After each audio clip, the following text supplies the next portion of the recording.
Egypt's pyramids. The greatest of these monuments was the tallest structure on Earth for over 4,000 years. They contain gigantic stone blocks, weighing up to 70 tons. Yet they were made by a society that didn't even possess the wheel. Now, Egyptian pyramids on Modern Marvels.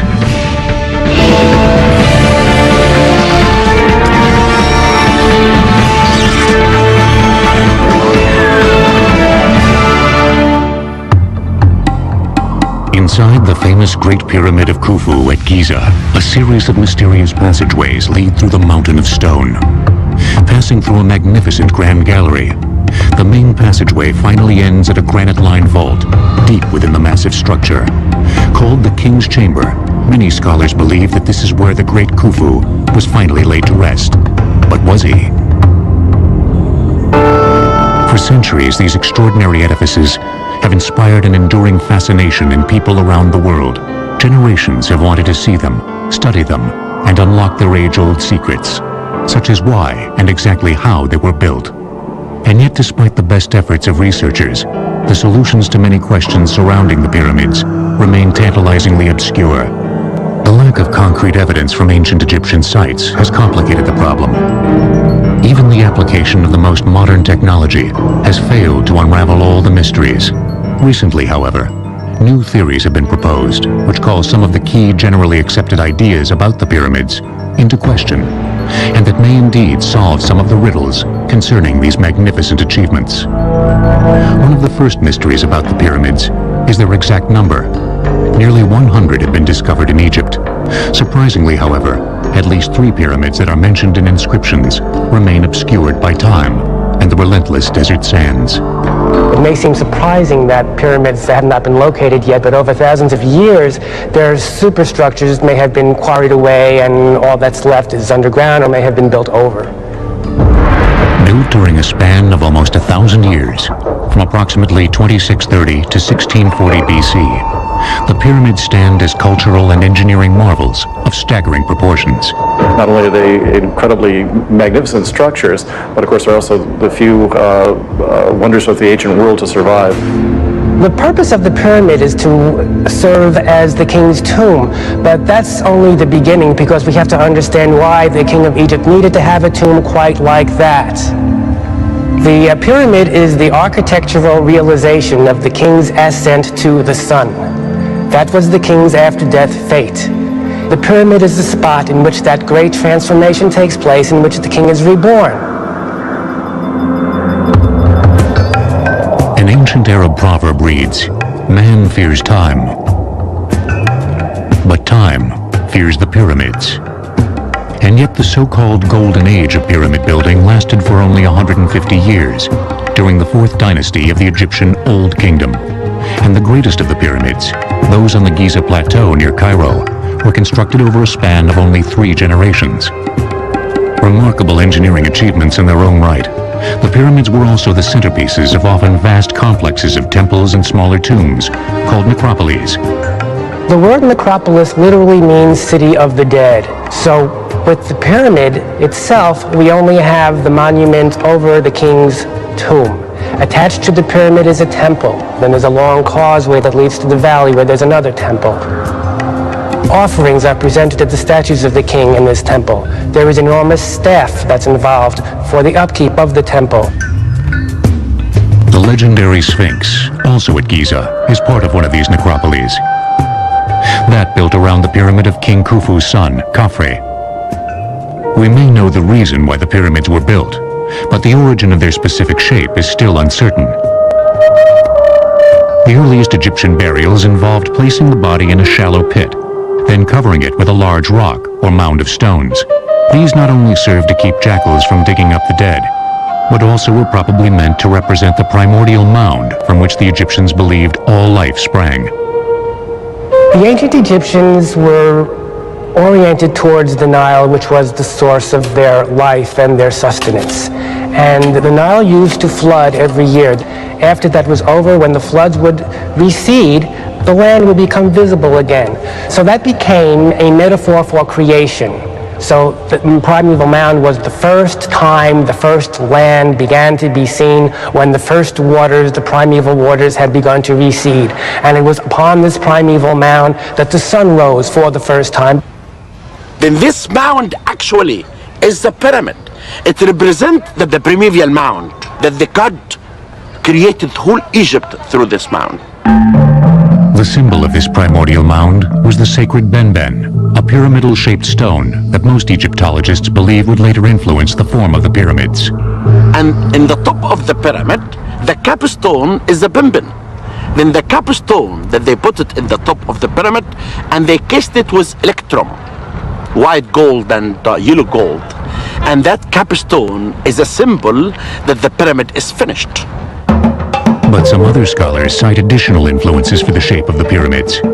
One Egyptologist has a provocative new theory, based on a migration of desert people into the Nile Valley over 5,000 years ago, at exactly the time when pyramids began to be built. According to the theory, the newcomers brought knowledge of the desert landscape with them that might have affected the pyramid's form. A very important thing in the Western Desert is the fact that the only landforms that persist everywhere are conical or pyramidal landforms. Pointed hills is the main persisting landscape. These are three conical structures in the middle of the desert, some 300 miles west of the Nile. The ancient Egyptians would have seen these things and would have wanted to build their structures that would remain in the windy environment in that form. So these natural landforms can definitely become, in my mind, the precursors to the pyramids.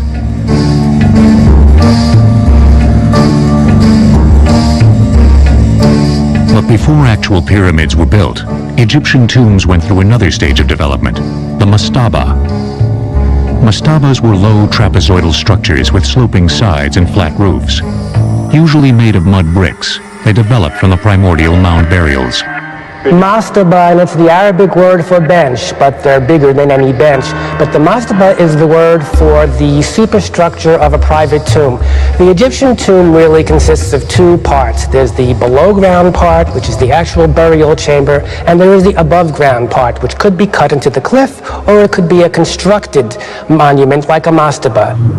With mastabas, the Egyptians had taken the first step towards the classic pyramid. The next stage came around 2630 BC, during the Egyptian Third Dynasty, during the reign of King Djoser, when Djoser's high priest and architect, Imhotep, began building the famous step pyramid at Saqqara. In Dynasty 3, which is before Dynasty 4, there was a genius architect. His name is Imhotep.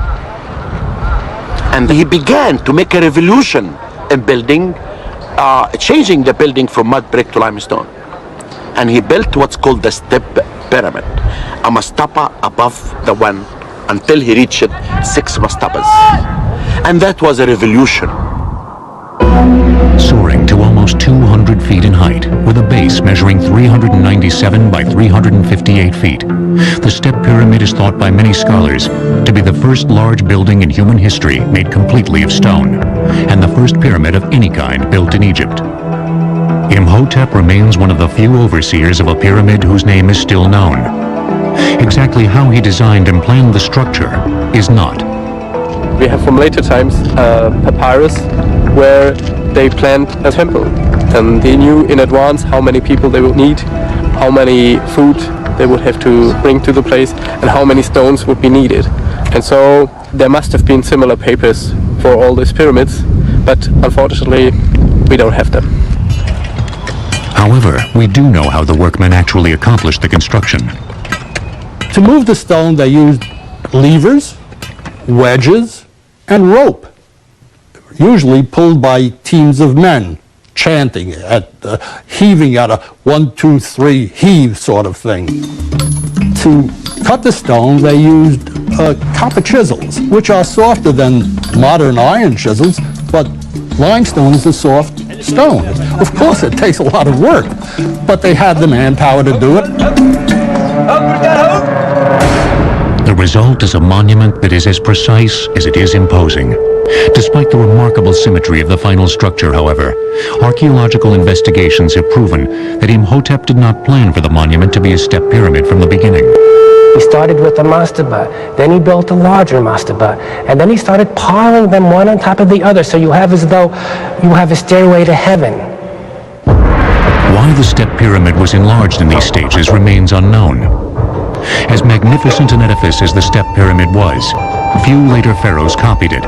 Instead, they soon moved on to a new form, one that provided new challenges to their builders, and that would change the shape of the pyramids forever.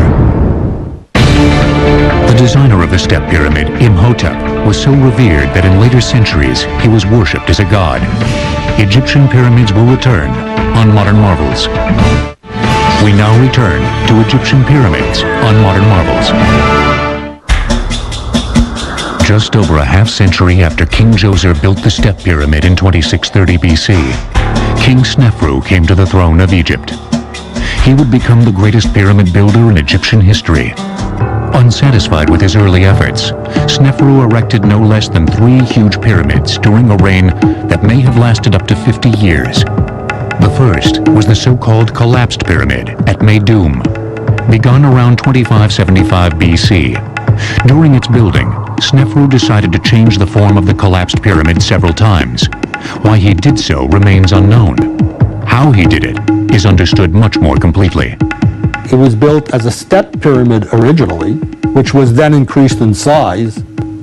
Then King Snefru, the inventor of the true pyramid, decided to change it into 4 smooth sides that met at a point high in the sky. And for me, that was the most amazing feat that I've seen in my studies. Because if you deviate the angle of one side, even a little bit on the bottom, it will be exaggerated as you rise to the top. And they never meet. You never get to the pyramidion, to the apex.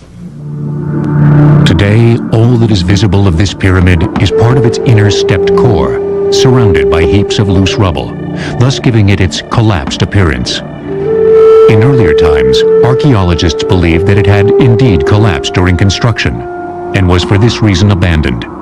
But later research indicates that the pyramid was successfully completed, then was systematically stripped of its casing. Over the ages, that exterior was quarried, used for other buildings. Whole cities could be built from the stone that had been gathered there for the pyramids, and that accounts for its present appearance.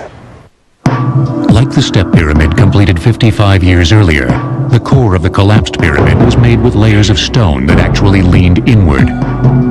The step pyramid of Meidum was built with what was called accretion layers. They are layers of stone that are built circumferentially around a core, and they lean in, actually. One thing that is known for certain is that at some point during its construction, the collapsed pyramid was temporarily abandoned. For reason that we do not know, in year 17, he left this pyramid completely unfinished. And he built in Dahshur the pyramid that we call it now the Bent Pyramid. The Bent Pyramid is really constructed. They started 54 degrees and they could not continue. They had to switch the angle. The Bent was the first pyramid designed from the beginning to be a true smooth-sided pyramid. Part of the reason it still looks that way is because, unlike almost all the other pyramids, most of its exterior casing stones remain in place. With a base measuring 617 feet square and a height of 345 feet, the Bent Pyramid is considerably larger than both the collapsed pyramid and the step pyramid. However, soon after construction began, problems appeared, problems that are still visible in the structure today. They built up a ways and discovered that cracks were beginning to form, internally and externally. So about halfway up, they changed the angle of the rise of the sides. The problem was the pyramid was built on a clay subsoil. It couldn't support the weight of the pyramid, and that was the reason for the cracking, but they didn't know it at the time. The method of laying the masonry on the upper portion of the pyramid was also modified. Instead of the earlier technique of the stones leaning inward to match the angle of the outer slope, the later courses were assembled in nearly horizontal layers. This was not only easier to accomplish for the workers and masons who built the pyramid, but also made the structure far more stable. With these engineering lessons learned, Snefru then undertook the building of a brand new pyramid, one that is still hailed as among the most beautiful and perfect pyramids ever constructed, the Red Pyramid. They went just 1 kilometer to the north and built this massive stone building behind us, which is called the Red Pyramid, because of its appearance, which is better to be seen in the morning light when all these stones really have a red touch.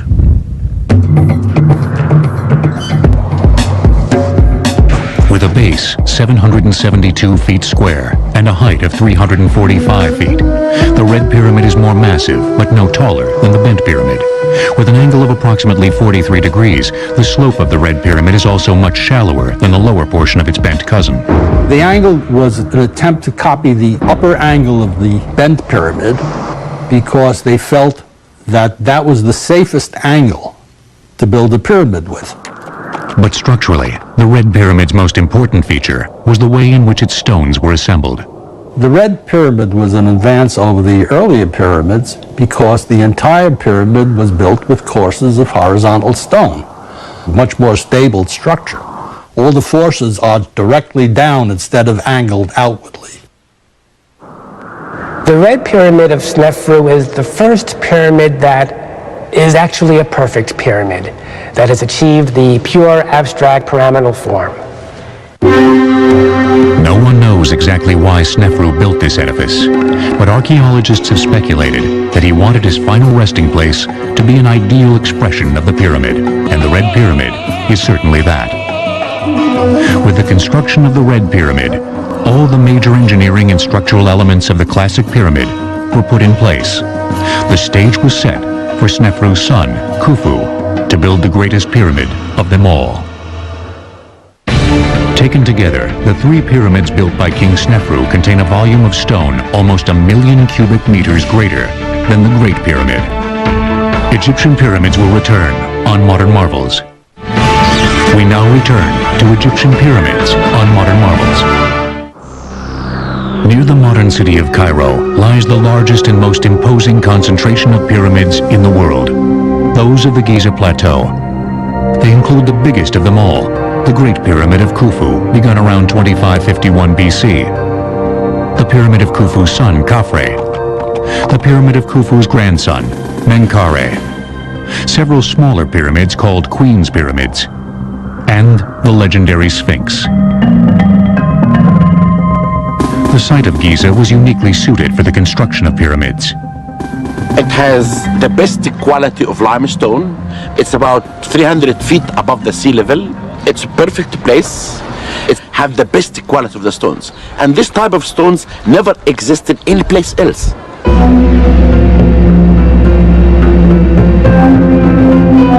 Giza was also less than a mile from the banks of the Nile, making the movement of manpower and supplies to the site far easier. The Nile was the great artery of ancient Egypt. There were no roads per se, so the river was instrumental. Stone was shipped over the river in barges, not only limestone from one side of the river to the other side of the river, but granite, which came from hundreds of miles away to the south. Before construction of the Great Pyramid could begin, its builders had to find a way to make the site completely flat. Many Egyptologists believe that water was used. First, a shallow channel was dug around the site, then it was filled with water. Since the surface of the water would be exactly the same height in every part of the channel, the Egyptians only had to flatten the dry portions down to the level of the water. But not everyone agrees that this is how the site for the Great Pyramid was leveled. Martin Eisler is a sculptor who has studied Egyptian construction techniques for over 30 years. He has several provocative theories about the building of the pyramids, which are supported by decades of painstaking research and observation. I do not think that the Great Pyramid was leveled by means of water in any form. I think they did it with no more complicated a device than this instrument called a square level. It's actually an A-frame, as you can see, with two legs and a plumb bob hanging from its apex. There's a mark in the center that tells when the object is level. You level a small area with this and erect two posts, perhaps 7 feet apart. You mount a board on the post. You could take another post of equal height to the first two and place it at a distance.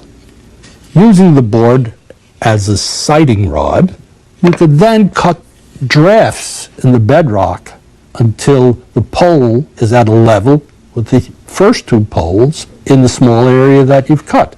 Let's call it the leveling area. This process could then be repeated until the entire base of the pyramid was leveled. Yet while experts may disagree on the methods used to level the Great Pyramid, they all agree that the results were remarkable. They did an astonishing job on leveling the Great Pyramid. It deviates by less than an inch from the northern corner to the southern corner, which is a fantastic accomplishment. The next stage was laying out the base.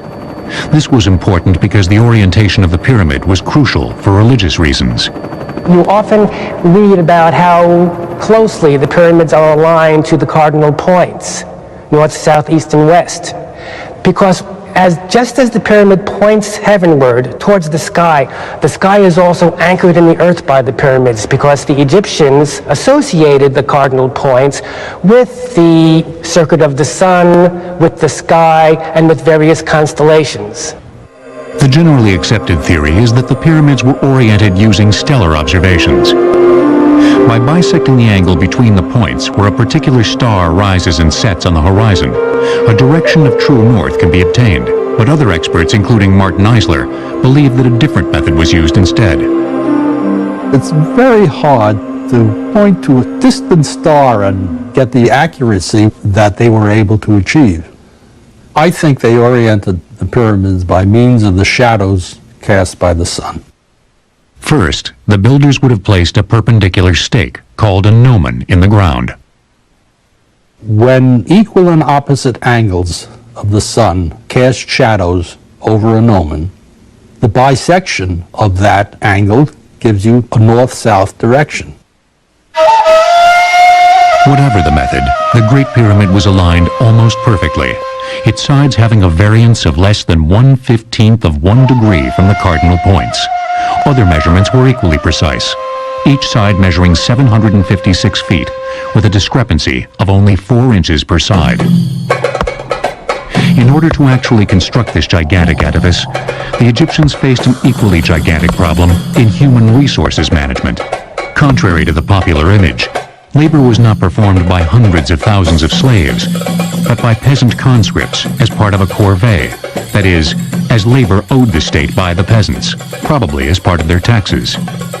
People are taken from the farms from all over Egypt. They are brought to a centralized spot, let's say Giza. They work together in organized gangs, directed by experienced masons and architects to build this great pyramid, which becomes a symbol of national identity. The workforce lived and died in its own workers' city, right at the site, which was only discovered and excavated in the early 1990s. Based on the evidence of our discovery of the size of the workmen camp, we believe only 20,000 workmen were actually involved in the construction of the pyramid. We believe that there was permanent workmen, and this could be like 6,000. Those are actually the workmen who make statues, making technical work, draftsmen, craftsmen, and things like this. But the workmen who move the stones could be 15,000, and they work in rotation. They change them every 3 months. These workers were further divided into smaller units called crews. A crew consists of 2,000 workmen, and they divide the crew, the 2,000, to 2 gangs. Each gang consists of 1,000 workmen. Each gang had a name, like Friends of Khufu, and each gang had an overseer. They divide each gang to 5 file. A file is a Greek word, means tribe, group. Each group consists of 200 workmen, and they had names like Great Ones, Green Ones, and after that they divide them to small units, 10 to 12 workmen. Near the workers' quarters, their graveyard has also been discovered. One of the overseers' tombs was even made in the form of a small pyramid, complete with an underground passageway and burial chamber. The overseers lived a relatively long life, but the common laborers who died at the site did so at significantly younger ages. All the age of the workmen were between 30 to 35 years old. But the artisans, their ages were between 40 to 45. And this gives us an idea about the levels of the workers' community. The artisans were not carrying stones, were not pulling up stones, they just carving, and it was a light work. But these people who were buried down, they worked in hard work in constructing the pyramids. The workers were kept supplied by a small army of merchants and tradesmen who transported their goods to Giza by boat. Also, in order to feed them, farms have to be established, new areas of land have to be cultivated in order to do this. There has to be a means of taking the products, the food, and getting them to Giza and storing them there and redistributing them. But immense projects such as the Great Pyramid had far larger effects than simply building a monument for a dead king. In some ways, you can say that the Great Pyramid building projects built the Egyptian state because an enormous amount of organization was involved. It was their space program. It was the Apollo program of the past, where get all of these people to work together so they can feel great and they can have an accomplishment. And they did, and it became one country since then. It would be this workforce that would complete the largest engineering project yet undertaken in human history.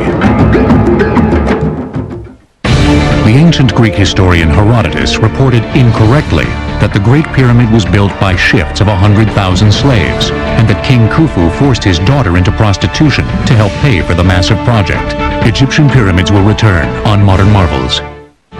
We now return to Egyptian pyramids on Modern Marvels.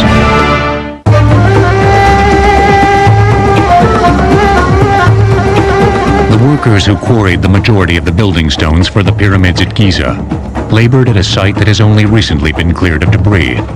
Actually, all the stones for building the Great Pyramid came from a location of a quarry next door to the Great Pyramid, about 600 feet from the base of the pyramid. And we discovered this location. There's a grid pattern in the ground from which blocks were removed. There were trenches built in grids. They dig down the trenches, they were about 2 feet wide, and then they'd split a layer of stone off. And they did this layer by layer so that there's a bluff above the pyramid now that must be 20, 25 feet high.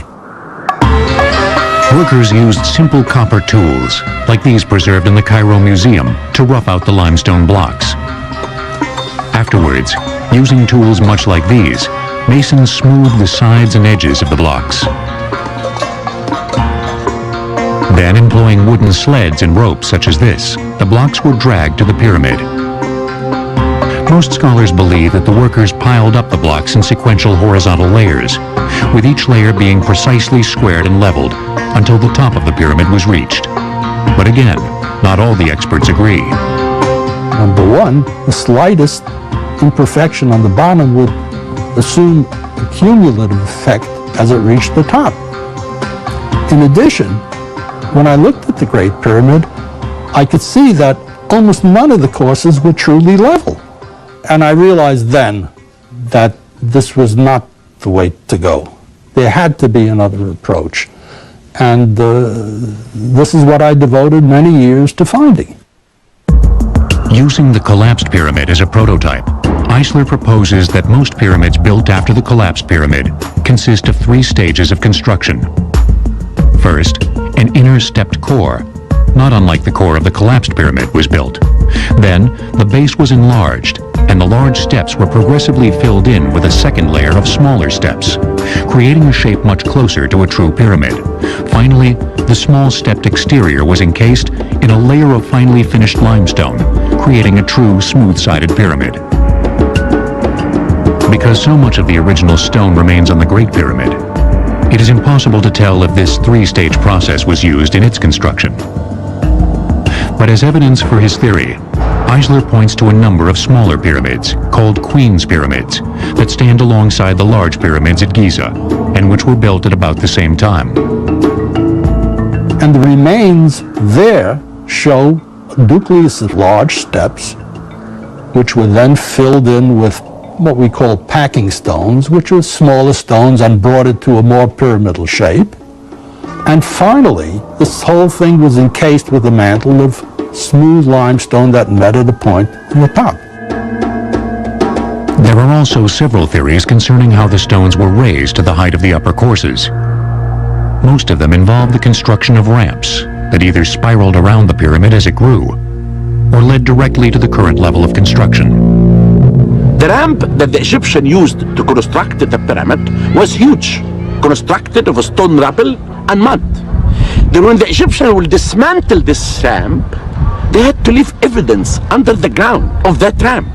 I did excavate on the south side, and the surprise was discovering a small section of the ramp. But some experts, including Martin Eisler, believe that if a large ramp was employed, its remains would be far more evident. You can't erase a ramp that may have reached a height of 500 feet. The remains would be obvious by aerial photography. Mr. Eisler does think ramps were used, but only on the lower, more easily accessible levels of a pyramid. For the higher stages, he believes another method was employed. I believe they got the stones up the pyramid by putting a slideway of planks along the side and pulling the stone by a crew of men who are located up the pyramid and snubbing the rope around a log which is further up the pyramid. The whole process can be aided considerably by using levers as the stone is elevated, so that with the aid of levers and with the aid of crews of men standing uphill, I believe they could pull these stones into position. Indeed, at many pyramids, notches in the building stones which may have been used for the placement of levers are still visible. Though controversial, the idea of pulling and levering the stones into place does address the shortcomings of the various ramp theories, but as of yet, no one knows for certain exactly how the ancient Egyptians, a society that didn't even possess the wheel, accomplished this remarkable feat of engineering. Once all the blocks were in place, the Great Pyramid was capped with a triangular piece of granite, meant to represent the sacred Ben-Men stone, symbol of the primordial mound, much like this one which was found at Giza, which may have been coated with a hammered-on layer of gold. Then, using the same methods that were employed to raise and place the other stones, the body of the pyramid was covered with a casing of fine white limestone. Shimmering in the desert sun, the final appearance of the pyramid must have been spectacular, giving those who worked on it an immense sense of pride. Its final height was 481 feet, making it the tallest structure in the world until the Cologne Cathedral of Germany topped it in 1880. The pyramid contains an estimated 2.3 million blocks of stone, each weighing up to 2.5 tons. Many archaeologists believe that the entire process took almost 23 years. As impressive as the exterior of the Great Pyramid is, its interior is equally remarkable. As in the case of all earlier pyramids, there are a series of tunnels and chambers. The interior arrangements of the Pyramid of Khufu are elaborate. There are 3 burial chambers, and it is not agreed today whether there are supposed to be 3, it was intended from the beginning, or whether they were revising their plans. Because of these multiple chambers, and the fact that the pyramid was looted of its contents long ago, no one knows for certain exactly where Khufu was buried. But what is believed to be the true burial chamber of the king is reached by a long passageway, which then turns into an immense ascending gallery, the so-called Grand Gallery, a corbelled passageway nearly 150 feet long and 26 feet high. Corbelled means that the headers or short ends of the blocks get successively closer and closer and closer, so you're looking at a sort of inverse stairway, which finally comes together way up in the distance on high. Finally, the Grand Gallery leads to the heart of the Great Pyramid. Because this chamber is the only one of the three within the pyramid that contains a sarcophagus, most scholars believe that this is where King Khufu was actually buried. It is lined entirely with granite. That's a wonderful thing. Granite being a stone that was charged with solar associations because it's red for one reason. 30 feet by 15 feet and nearly 18 feet high, the roof of the king's chamber consists of several massive granite slabs, each weighing more than 70 tons. Above this, there are also a series of false roofs that were designed to reduce the enormous weight pressing down on the chamber from above. They have worked brilliantly for over 40 centuries. Khufu had willed the construction of the greatest engineering marvel of the ancient world. However, the completion of the Great Pyramid didn't end the building on the Giza Plateau. Indeed, it was only the beginning. The only known figure of the ruler who built the greatest pyramid on Earth is a tiny statuette of King Khufu, no more than 3 inches high. Egyptian pyramids will return on Modern Marvels. We now return to Egyptian pyramids on Modern Marvels. The second large pyramid on the Giza Plateau was built by Khufu's son, King Khafre. Begun around 2520 BC, it was constructed using the same basic methods as those employed on the Great Pyramid. Its base is 705 feet on each side, and it rises to a height of 471 feet, only 10 feet shorter than the Great Pyramid. But because it is built on ground that is 33 feet higher than the Great Pyramid, it appears to be even taller. Due to its smaller base, it also rises at a sharper angle than the Great Pyramid, over 53 degrees to the Great Pyramid's 51 degrees. And another reason it looks different is that at the very top of it, we have the original fine casing stones that have been left there. So it has a very different profile. The inside of Khafre's pyramid is different as well. Unlike the Great Pyramid's complex system of tunnels, shafts, and chambers, Khafre's pyramid has a relatively simple internal plan, consisting of 2 passageways that converge on a single burial chamber. The colossal statue behind me represents my Serenus, or Menkaure, who built the 3rd pyramid and pyramid complex at the Giza necropolis. With a base of 335 by 343 feet, Menkaure's pyramid rises to a height of 213 feet, at an angle of slightly more than 51 degrees, making it considerably smaller than Khafre's pyramid. It also has a building mass less than 1/10 that of the Great Pyramid. But it only looks small when you compare it with those, because the pyramid of Menkaure is huge. It's as big as the step pyramid. The pyramid has the distinction of being clad in its bottommost courses of granite rather than limestone, so it would have been more colorful. Why the pyramids at Giza got progressively smaller remains unknown, but scholars speculate that the enormous cost of these massive building projects simply could not be sustained by the kings who followed Khufu. Of all the monuments connected to the pyramids, perhaps none is as remarkable as the mighty Sphinx. A huge stone lion with the head of a man, its design, construction, and purpose has been the source of heated controversy for centuries.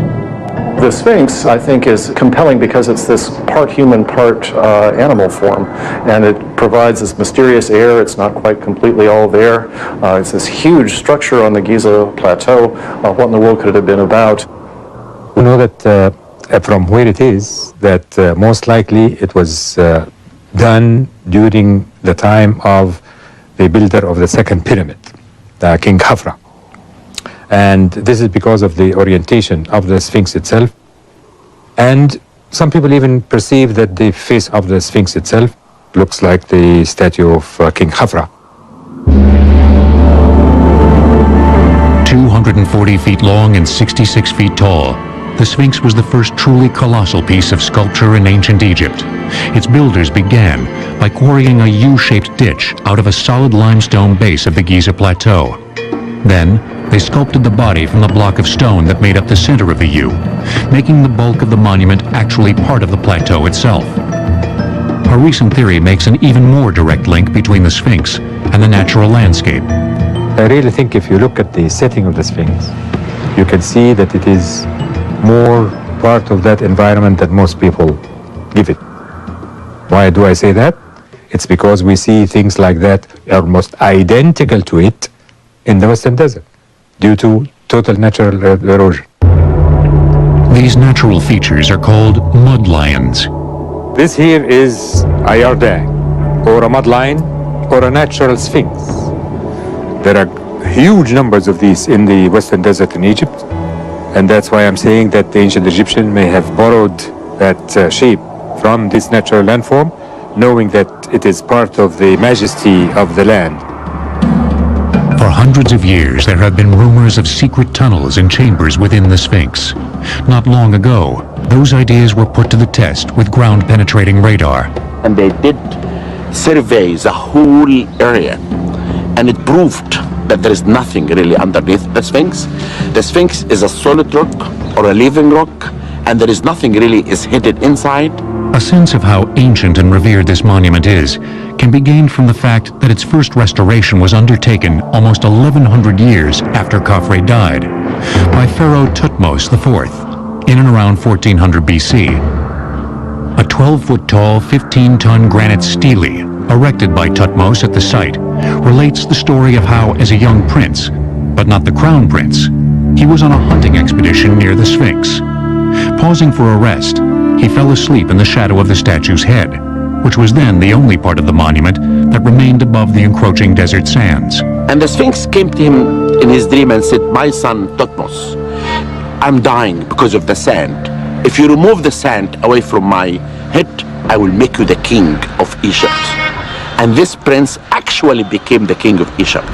Then Thutmose, as a matter of fact, is the first archaeologist on earth. And he's the first one who restored the Sphinx. The Sphinx was built to guard the pyramids for all eternity. And yet, as imposing as it has failed to ward off the predations of man. Because of the fabulous riches contained within the pyramids, all of them, without exception, were broken into and looted by tomb robbers long ago. Indeed, in many cases, later archaeologists were able to find the interior passageways of a pyramid simply by following the tunnels dug by thieves, such as this one in Menkare's tomb at Giza. Some have speculated that this is the reason why the building of large pyramids declined so rapidly after the golden age of the 4th dynasty. Others take a different view. I personally believe that they stopped doing the pyramids because the country was unified. Because if we agree to this premise that Khufu had actually gotten these people to feel great about building this together and becoming one people, then from there on it became a matter of burial site, and that's no big deal. So I started making little ones.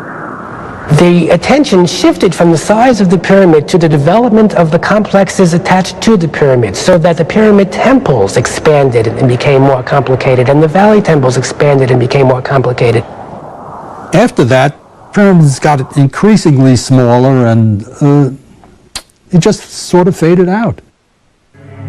Ironically, most of these later pyramids, such as the Black Pyramid at Dashur, were made with a core of mud bricks to speed their construction, then faced with a layer of limestone.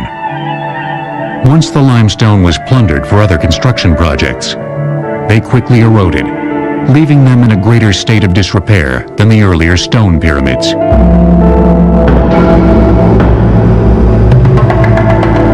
As long as the pyramids have stood, and as much as they have been studied, new research promises to unravel even more of their ancient riddles. New techniques of analysis and investigation are developed and can be applied, and we find out new things all the time because of that. So that the pyramid field is never exhausted. Yet, even as new theories are examined and old ones discarded, the pyramids will continue to maintain their compelling allure. I remember when I first saw the pyramids, it was in fact as a graduate student. I was flying in to do research, and our plane passed over them, and I saw them from the air, and I got to admit, I got teary-eyed. And I'm sure that we'll know more, because I always say to people that you never know what the sand of Egypt might hide of secrets. Some secrets of the pyramids may remain locked within their stony embrace until even they succumb to the passage of time. But even as new knowledge sheds light on their ancient mysteries, the Egyptians